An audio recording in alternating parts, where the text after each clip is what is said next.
James Fernandez-Reyes is the 16-year-old currently in custody for the murder of the 8, 9, and 19-year-old out of Lebanon County. Just moments ago, we've been following this closely. We saw police carry a young child out. They ran that child down the street to an ambulance, the child appearing to be around 2 or 3 years old. And I want to show you exactly where the crash happened. Right down this way, right near exit 36. Just around 4:30 today, the Senate passed that budget over to the House under House Bill 611. So I did play Division I lacrosse. I am going to be testing my 40-yard dash, but I don't think it's going to be as good as it was a few years ago. We have the timer over there. Let's see how it goes. Ready? Any conversations parents could be having with their children about really the ramifications that could happen if you bring a gun to school. Discussing that there are consequences. Earlier this evening, the Fisher family was right here where I'm standing, piecing through the rubble of what was once their family business. I mean, how exciting to be headed into a 4-0 start to the season and a shutout in the whiteout game. Yeah, I mean, you can't get better. This week, I sat down for an exclusive interview with that baby girl's grandmother. Do you feel the system failed your granddaughter? Oh, absolutely. New Year's Eve was like 20 minutes ago, and now we're talking about April Fools. Is this a joke? I don't know. After looking into the status of the Office of the State Inspector General's investigation into statewide failures in Grace Packer's case, I began asking questions as to what would need to change in order to move that investigation forward. I was told by the IG's office that Pennsylvania state law would need to change in order for them to access protected records under the Child Protective Services law. So I began asking questions as to how important it was for state law to change in order for that investigation to be completed. Representative Donna Bullock is the majority chair of the Children and Youth House Committee. I reached out to her office to ask how important is it for the IG to be able to complete their investigation into Grace's case. At first, I was told by her office I had put that investigation onto her radar.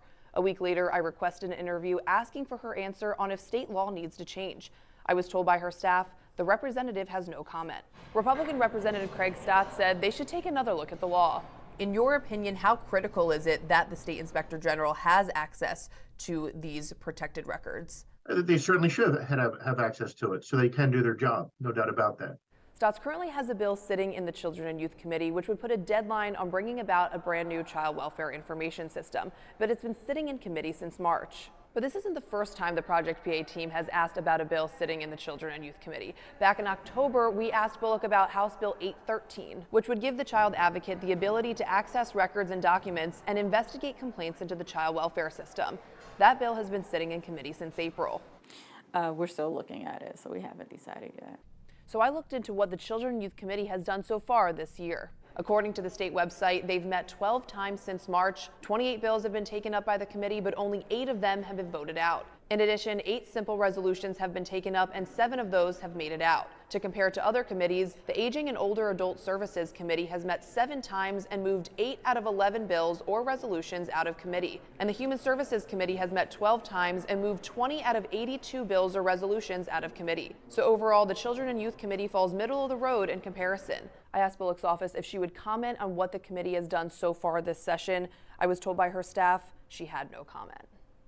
I called the committee's minority chair, Representative Barry Joswiak's office, to see what he feels about the IG investigation being stalled, as well as what he thinks about what the Children and Youth Committee has been able to accomplish so far this session.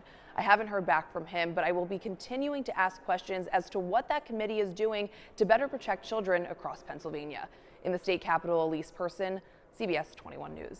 I'm currently on a list. They told me it could take 6 to 8 months. Tiana Marich has borderline personality disorder. If I could get in somewhere, that would definitely take some of the overwhelm that I feel on a daily basis away. She spent a year in prison after turning to drugs in an attempt to self-medicate because of her struggles to connect with mental health services. I struggle very difficultly with emotions. A lot of times my emotions are way more extreme than what the average person's emotions are. So when I feel sadness, sometimes for me, sadness feels like I want to die. But Tiana's not alone in this. I was on waitlists for years trying to get mental health services. It was through the addiction that I ended up incarcerated. A 2017 study shows in Pennsylvania state prisons, approximately 25% of inmates have been diagnosed with a serious mental illness. Dr. Kathy Quick with the PA Mental Health Consumers Association says those numbers have gone up in recent years, and she says it's affecting rural and urban counties. Both of them kind of quoted in the about 70% range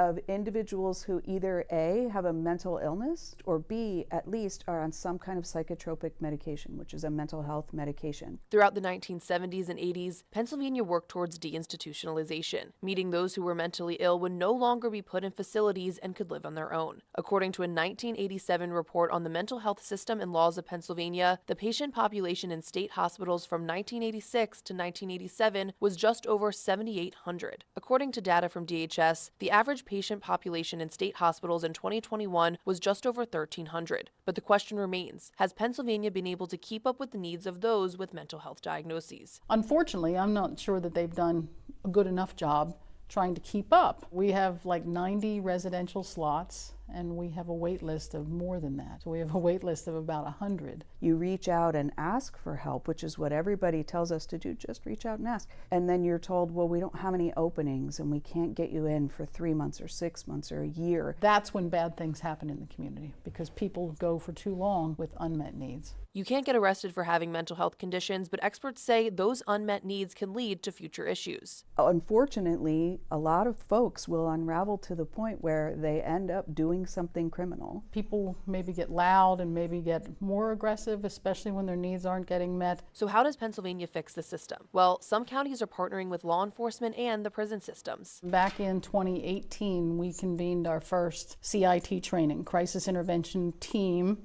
Basically, it's a strategy to be able to help our law enforcement professionals gain a stronger understanding of what people who experience mental illness may experience. Quick says we have to turn away from only using trained clinicians and utilize peer specialists, allowing those who have been incarcerated with mental health diagnoses to work with those on waiting lists. Support from a recovery specialist or peer specialist, I think the combination would have kept me out of some trouble. If I had a peer support specialist, that would have probably changed the trajectory.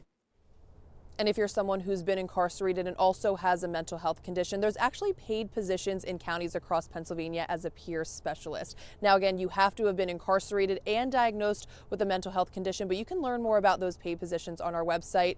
In Cumberland County, Elise Person, CBS 21 News.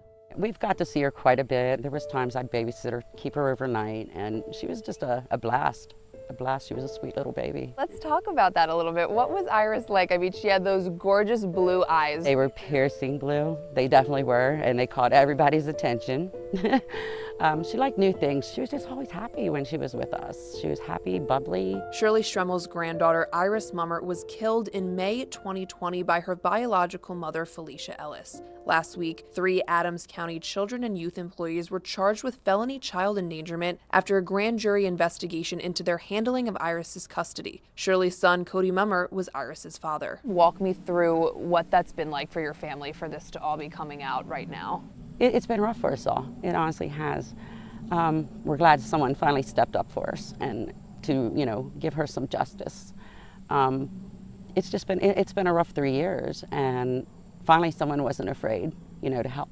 Iris and her older sister were taken into CYS custody after Iris was born with a number of drugs in her system. After a year of living with a foster family, the girls were placed back into the home of their biological mother, despite documented concerns from multiple service providers. I want to get a little bit into the experience with the caseworkers. How do you feel they handled your granddaughter's case? They don't look into people hard enough is the issue. So I really just wish, because they knew she had anxiety issues. They've seen it, when they met her. So why put them back into someone is not capable or stable? In a review of Iris's case after her death done by the Pennsylvania Department of Human Services, Adams County CYS was issued a citation saying services to support the safety of Iris and her older sister were not established by CYS before the children returned to their mother's care. Do you feel the system failed your granddaughter? Oh, absolutely. Absolutely. They failed my granddaughter, our family, all of us. They're failing other children too, and it needs to stop. It really does. Walk me through how these charges coming down has brought some justice to your granddaughter. It's not going to bring her back, but the people that should be charged are going to be charged. And hopefully that is what happens. The body of a 2-year-old girl being found in the Delaware River last evening. That girl now being identified as Maddie Shields. Thank you for joining us at 10. I'm Elise Person. Now, this discovery comes nearly a week after flash floods hit Bucks County, killing 5 people. 2 children, including that 2-year-old girl found yesterday, and a 9-month-old boy were swept away in those floods, prompting a countywide search. Shields' family confirmed to CBS News Philadelphia the body discovered was Maddie's. Sadly, that child was pronounced dead at a nearby hospital. Search efforts for the 9-month-old boy, they're still ongoing. And now, unfortunately, that family wasn't the only one mourning after those floods. Several community members in Upper Makefield gathered for a vigil to honor those 5 victims who lost their lives. CBS News correspondent Elise Roberts reports. And staying near Philadelphia, the victim in a deadly SEPTA bus crash yesterday has been identified. Police confirmed the victim to be 72-year-old Sunam Nak. The crash happened just after 12 p.m., only a few miles from the victim's home. At least 13 others were injured in that crash, one of them still in critical condition. Now, the scene proved to be frightening for those on both buses, with several witnesses watching the crash and the aftermath. And there's still no word on what caused the collision. Both SEPTA and Philadelphia police say this is an ongoing investigation. And bringing it back home here to Central PA, Harrisburg police are investigating a homicide that left one woman dead after being shot in the area of South 16th and Chestnut Streets. According to police, the shooting happened around 1 a.m. this morning, and the victim died while on the way to the hospital. And neighbors put together a vigil and released some balloons earlier this evening in the victim's honor. And now the victim's mother-in-law is calling on the community to end gun violence. Moving over to York County, officials from the Dover Township Fire Department were on the scene of a car crash on Carlisle Road this afternoon. These images you see here on your screen, they were posted to the department's Facebook page, and officials confirmed there were multiple people injured in the wreck. At least one lane of traffic was closed near the scene earlier today, with that investigation still ongoing as well. Now, another effort to help those affected by the Broad Street fire, the Susquehanna Art Museum, they're holding a silent auction to benefit the vendors. And this week on Face the State, we're also taking a closer look at how the state is helping the Broad Street market recover. That was Representative Patty Kim you just heard from, and join us tomorrow morning on Face the State, where we'll be talking with her and House Minority Leader Brian Cutler, why they both say the governor needs to get more involved with the budget. Well, that again is tomorrow morning at 8:30 on CBS 21. Now, with writers and actors going on strike, UPS workers could soon be joining them. The rally being held in Georgia and what those workers are demanding.